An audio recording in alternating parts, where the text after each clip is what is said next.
Assalamualaikum warahmatullahi wabarakatuh. Perkenalkan, nama saya Raisa Aulia KU, NIM 2211265 dari kelas Hesia semester 2.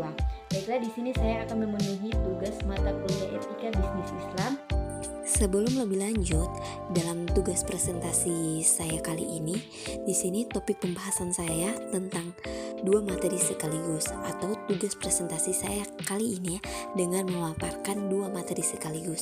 Pada materi pertama tentang etika distribusi Islami, dan pada materi kedua adalah etika kerja Islami.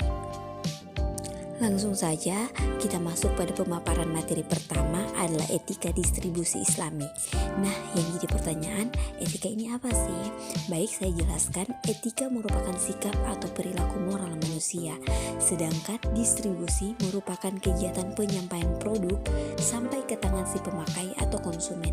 Jika dikaitkan dengan prinsip dan tujuan etika distribusi, mempunyai arti sebagaimana didefinisikan distribusi adalah proses menyalurkan dengan baik. Kemudian pada proses distribusi harus diterapkan dengan benar dan sesuai dengan prinsip-prinsip syariah dan tidak diperbolehkan berbuat syalim. Yang dimaksud dengan berbuat syalim di sini adalah kita dilarang untuk berbuat syalim kepada pesaing lainnya, sebagaimana firman Allah Subhanahu wa taala dalam Quran surah An-Nisa ayat 4-29 yang artinya, hai orang-orang yang beriman, janganlah kamu saling memakan harta sesamamu dengan jalan yang batil, kecuali dengan jalan perniagaan yang berlaku dengan suka sama suka di antara kamu. Dalam kegiatan distribusi juga merupakan kegiatan penyaluran barang dari produsen ke konsumen melalui rantai pemasaran atau dari lokasi produksi ke berbagai lokasi di mana konsumen berada. Kita masuk kepada prinsip-prinsip sesuai dengan syariah dalam etika distribusi Islam. Yang pertama adalah larangan ihtikar, yaitu penimbunan barang. Yang kedua, mencari keuntungan yang wajar. Mencari keuntungan yang wajar merupakan suatu keharusan di dalam proses ekonomi apabila para pelakunya menginginkan keuntungan, tetapi masih dalam batas yang wajar. Yang ketiga adalah distribusi kekayaan yang meluas.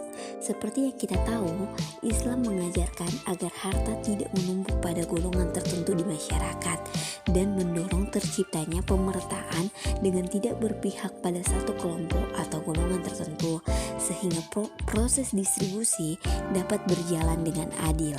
Dan yang keempat adalah keadilan distribusi. Keadilan distribusi diartikan sebagai memberikan kepada semua yang berhak akan hak-haknya, baik pemilik hak itu sebagai individu atau kelompok tanpa melebihi ataupun mengurangi. Itu juga yang dimaksud dalam keadilan sosial. Pada konsep moral dalam etika sistem distribusi, konsep moral Islami dapat diimplementasikan secara nyata dalam sistem pendistribusian. Perlu dilakukan beberapa hal, yaitu yang pertama, mengubah pola pikir atau mindset dan pembelajaran Islam dari yang terfokus pada tujuan materialistis kepada tujuan kesejahteraan umum, berbasis pembagian sumber daya dan risiko yang berkeadilan untuk mencapai kemanfaatan yang lebih besar. Dan yang kedua, keluar dari ketergantungan pihak lain, hidup di atas kemampuan pribadi maupun sebagai bangsa, melaksanakan kewajiban finansial sebagaimana yang ditunjukkan Al-Quran. Ada juga fungsi-fungsi distribusi. Yang pertama, pengangkutan atau transportasi. Pada umumnya, tempat kegiatan produksi berbeda dengan tempat tinggal konsumen. Perbedaan tempat ini harus diatasi dengan kegiatan pengangkutan. Dan yang kedua, penjualan. Di dalam pemasaran barang selalu ada kegiatan menjual yang dilakukan oleh produsen. Yang ketiga, pembelian. Setiap ada penjualan berarti ada pula kegiatan pembelian. Dan yang keempat, penyimpanan. Sebelum barang-barang disalurkan pada konsumen, biasanya disimpan terlebih dahulu. Dan yang kelima, pembakuan standar kualitas barang. Dalam setiap transaksi jual beli, banyak penjual maupun pembeli selalu menghendaki adanya ketentuan mutu, jenis dan ukuran barang yang akan diperjualbelikan. Dan yang keenam adalah penanggung risiko. Barang yang didistribusikan bisa jatuh dan pecah, maka rusaklah barang yang akan didistribusikan tersebut. Hal ini mungkin saja terjadi pada kegiatan distribusi, maka seorang distributor tentunya akan menanggung risiko. Baik, selanjutnya kita masuk kepada materi yang kedua adalah etika kerja Islami.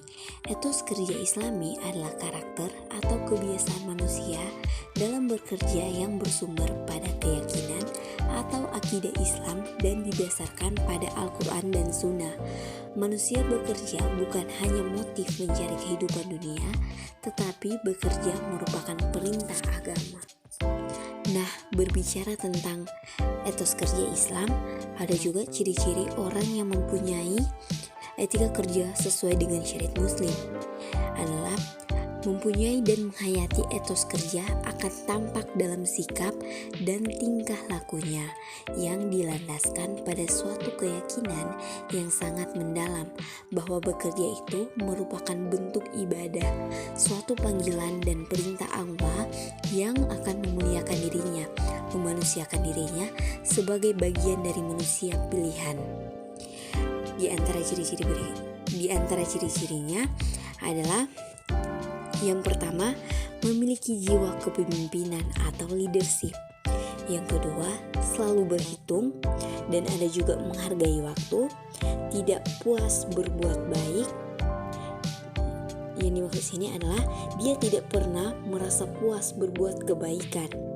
Ada juga hidup berhemat dan efisien, yang memiliki jiwa wira swasta, memiliki insting bertanding dan bersaing, keinginan untuk mandiri, haus untuk memiliki sifat keilmuan, dan memiliki wawasan makro atau universal.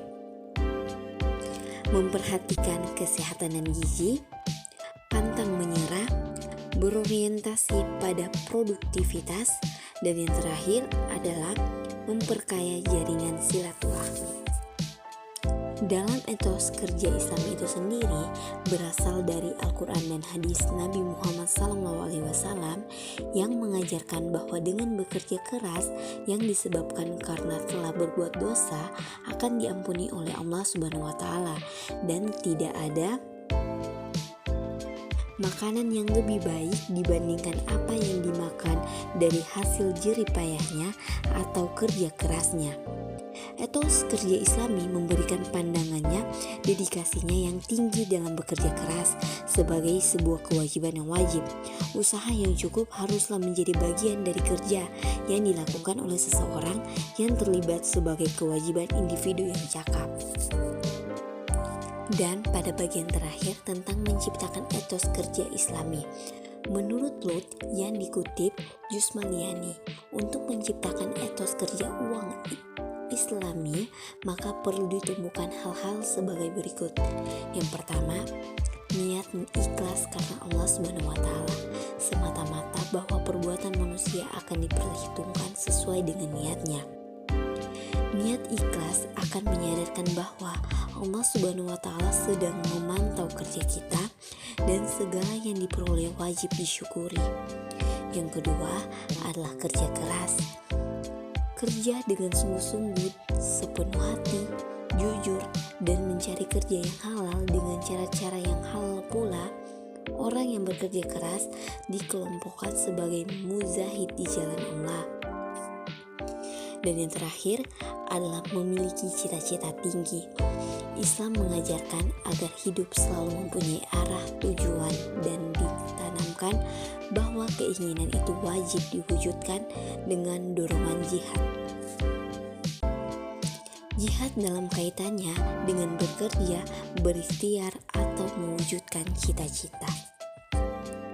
Dan dalam menciptakan etos kerja Islami juga, etos kerja Islami memberikan tekanan pada kerja yang rata-rata dapat membantu pertumbuhan atau kemajuan personal, penghargaan terhadap diri sendiri atau orang lain, kepuasan kerja, dan pemberdayaan diri. Selain itu, tekanan untuk bekerja secara kreatif dapat sebagai sumber dari kesenangan dan prestasi. Bekerja keras dipandang sebagai kebaikan, dan barang siapa yang bekerja keras maka akan lebih mungkin mendapatkan kemajuan dalam hidupnya, dan sebaliknya, jika tidak mau bekerja keras maka akan dipandang sebagai penyebab kegagalan dalam hidup. Sekian dari pemaparan materi dari saya. Terima kasih. Wassalamualaikum warahmatullahi wabarakatuh.